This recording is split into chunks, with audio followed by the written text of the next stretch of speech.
So we hear a lot about self-storage innovation today, and immediately our mind jumps to the new shiny objects like gate control and door access and holding your cell phone up and your door unlocks.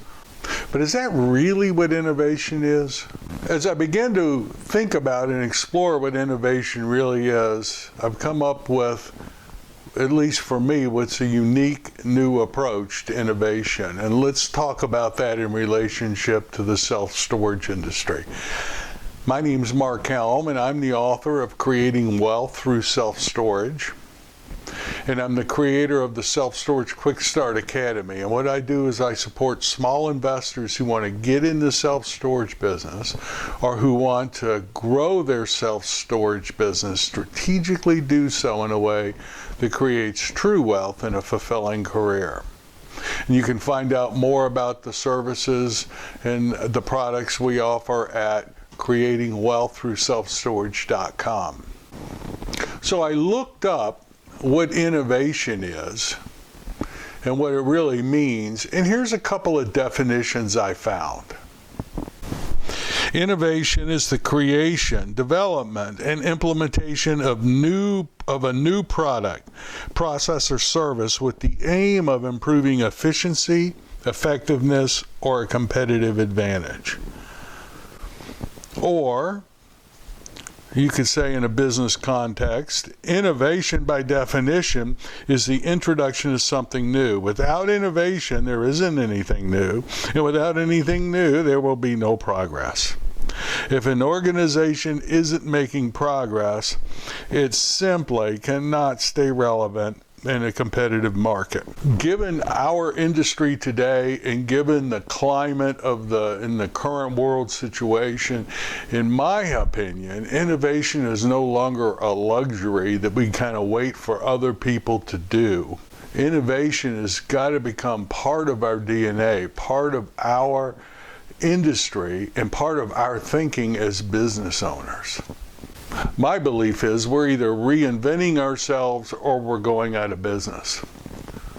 How many times have you looked at a facility that doesn't have a website anymore, or that has a website that's nothing more than a landing page, and their occupancy's gone from 90 to 80 to 75, and you realize that all you need to do is do some relevant marketing today and be able to market online to get that occupancy up, but yet that current owner won't do that. That's an example of someone becoming irrelevant in today's market. And in my opinion, if you're not reinventing yourself in all aspects of your business, or at least thinking about reinventing yourself in all aspects of your business, you're becoming irrelevant. I mean, I'm talking about aspects like how we find deals, how we analyze deals, how we organize our partnerships, how we interact with storage customers, how we interact with employees, how we run our facilities. Yes, every aspect of our business is changing, and yes, I know it can be overwhelming. So, because I'm not that smart, and innovation is becoming such an important part of the industry today, I have to fall back on something simple. And so I looked out in the world, in the business world, and looked at people and companies that I have a lot of respect for that I think are innovative. And I looked at what commonality they all had. And I found a few things that I thought might be relevant for us. See, innovation is a way of thinking. There's been innovation long before there was high tech. Innovation is a way of thinking. And at least the business people I admire, people like Steve Jobs, Elon Musk, Tony Robbins, innovative thinkers, what I've noticed is they have some common traits, some common ways of thinking that I think if we could integrate as business owners into our world and then overlay that on top of the storage industry, could allow us to innovate in ways in our industry that could impact all aspects of our business, from how we, at least for us, how we organize our partnerships, how we run a facility, how we even analyze deals. And so I noticed that these guys had some commonalities, some traits, some ways of approaching and thinking about business that at least I don't always have, and I haven't seen much in the world. And so I've distilled those down to 4. And I think if we can really dive deep into these 4 ways of approaching innovation as business owners, it can really have an impact on our business, our enterprise, and ultimately the industry itself. So I want to talk about those 4 this week and next week. I'm going to talk about 2 this week and 2 next week. So my goal is to take these 4 ways of thinking, these 4 mindsets, these 4 ways of approaching reinventing ourselves and reinventing our business, and have them change our company. So I want to share them with you, and if you feel like using them for your company that you either have or are creating, feel free. So the very first trait that I noticed is that these guys hear new voices. They don't just listen to the industry experts. They go outside their industries and they listen to new voices, new input, new ways of thinking.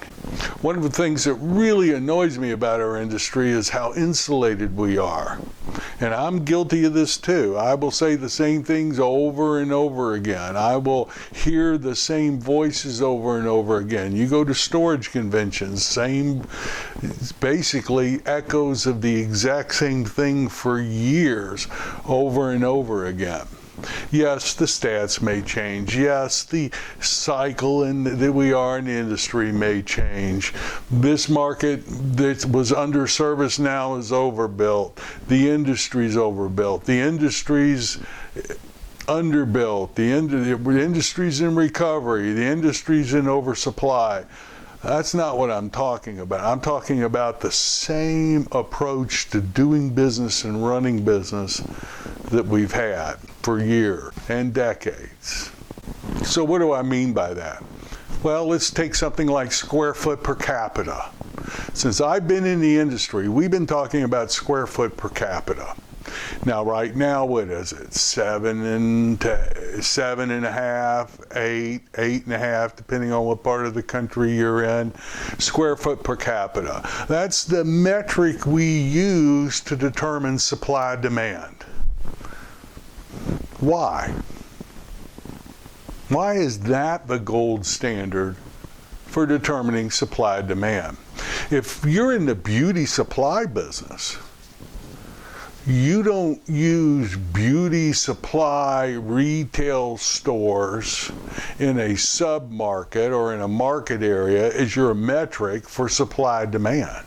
If you're in the automotive parts distribution business, you don't use your competition of automotive supply parts, how many square feet per capita there are, as your metric for supply demand in coming into a market area. Why do we use it in storage? If you're a retailer, you'll look at who actually makes up the population, what their spending trends are, how much disposable income is being spent in a market on a particular product or service, and then you look at what is the current supply into that market for that product or service. Now, I'm not saying that per square foot per capita is the wrong metric. I'm just saying, asking the question, I'm hearing new voices as I explore how we do it in other retail areas of business. Why is that the single metric that we're using? Yeah, we might look at income per capita or household income and take that into account. But when you get a feasibility report or you talk to any developer, square foot per capita is the gold standard. Why? I'm just asking a question. I don't have the answer yet, but I'm asking that question. I'm listening to new voices. Why is that the metric? So when we're looking at a market area, we're beginning not only to look at how many people they are and what's the household income, but who actually makes up that population. What are they currently spending their money on now? How much disposable income is in that sub-market that we think may be left over for self-storage? Now, I don't fully have it all formed and fleshed out yet, but I'm listening to new and different voices, and I'm overlaying that on how we're looking at where to go and what to put in a particular project and opportunity. Listen to new voices, get new ways of doing business and analyzing business. I tell you, no area of business is this more relevant, in my humble opinion, than in marketing your space. I've gone out and gotten mentors in other industries to coach me and help me on self-storage marketing, because I am so tired of hearing that there's 3 tiers to choose from depending on how aggressive I want to be in marketing my self-storage. I can go with the really aggressive at $1 million a month. I can go with a fairly aggressive at $100,000 a month, or I can go with the standard package at $10,000 a month. I'm inflating those numbers, obviously, but know that when I hear that antiquated conversation, I thank them, and that conversation's over for me. I'm listening to new voices. And then the next thing, the next trait that I see that innovative business thinkers have that I think could really make a difference in our industry today, or at least in our business and enterprise today, is asking new questions. Tony Robbins has often said that the quality of your life or the quality of your business is 100% a function of the questions you ask yourself. You want a better life, you want a bigger life, you ask better or bigger questions. Now, many of us ask juvenile questions like, how can I make more money? How can I increase my revenue? Not much thought goes into a question like that. Here's a novel idea. Sit down and ask yourself or ask your team, what business are you in? And then go deep. No, I mean really. You're not in a self-storage business. What business are you really in? And then get that answer. And then go, no, what business are you really in? And go deep. Go 7 levels deep. And then ask a novel question like, what business do I want to be in? I think if you carved out an hour or two and just asked that question, it could revolutionize your business. Not to mention the impact it would have on you. Ask new and different questions. Like what we were talking about before, I just was asking myself the question, why is square foot per capita the gold standard, the metric that we use for analyzing supply demand in a submarket? Why aren't there more? Why aren't we averaging 3 or 4 different metrics together? What other metrics could be used? Those questions alone open up a whole new world. When was the last time as a business owner in the storage industry, be straight, when was the last time you asked yourself, what does a customer really want from our business? Mostly the echoes I hear are we're telling the customers what they need and what a good storage facility is.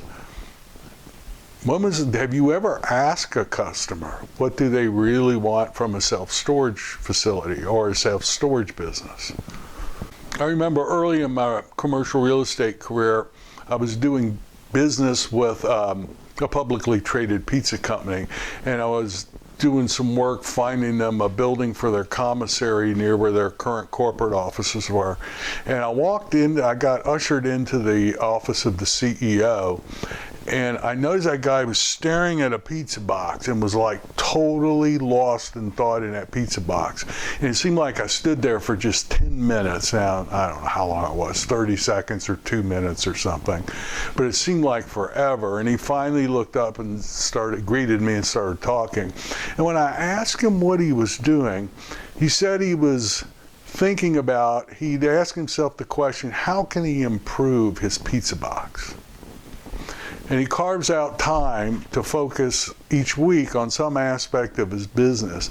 And he spends however much time, half hour to an hour, looking at that pizza box, delivery box, wondering how he could improve that box. I remember that one day I was at a facility that we just closed on, and I'm rolling the door up and down, trying to put myself in the consumer's shoes. What's the experience of opening this storage door? Does it make noise? How smooth is it? What does it feel like? How much pressure do I have to apply? And I remembered that CEO thinking about that pizza box.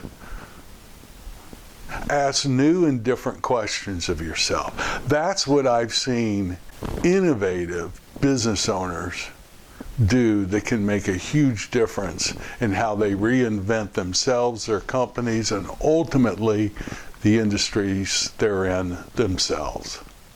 One of the advantages of age, and to get older, all you've got to do is continue breathing.